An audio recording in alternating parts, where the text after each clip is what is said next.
sabi daw nila, ako yung nagsabi nun, pero kapatid ko yung nagsabi, na gawin ko daw na mag-TikTok daw akong walang filter.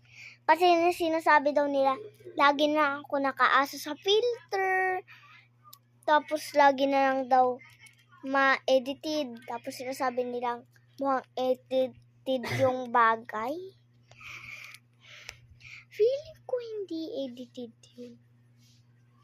Yung mga iba dyan, edited yung mga background. Ako, background. Nahawakan ko nga sila. Background yan. Di background yan. Sinasabi nila, para daw hindi na akong tao. Tao pa ako ba kasi sabi nila, umaasa na lang ako na kung walang pag-asa. Be, may pag-asa pa ako, tao ako, be. Hindi ako ayok. Nakalimutan nyo na ata. Tao pa ako. Be. Membro pa din na ako ng person. Okay, parang di nagkanto. Nga pala, sa mga nag-grade 2 dyan, sorry sinabihan ko, Kahit may nakakita man. Bigat nito, Yun. So, doyer na. Mag-ano na daw.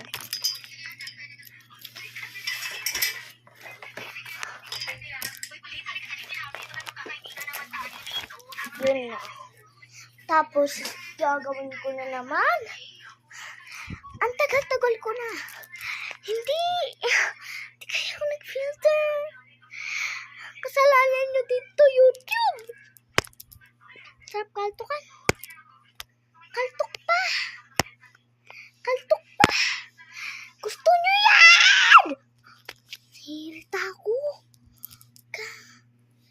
Yung na yung mamura. Papamura ka dali dito po.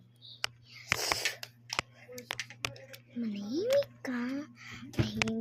Boses ka.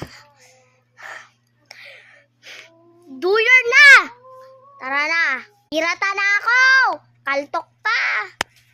Sorry, kaltok. Kakaltokan naman kita. Kutong. Gusto mo kutong? Kukutukin kita talaga. Kutok ka sa akin. Mayas ka.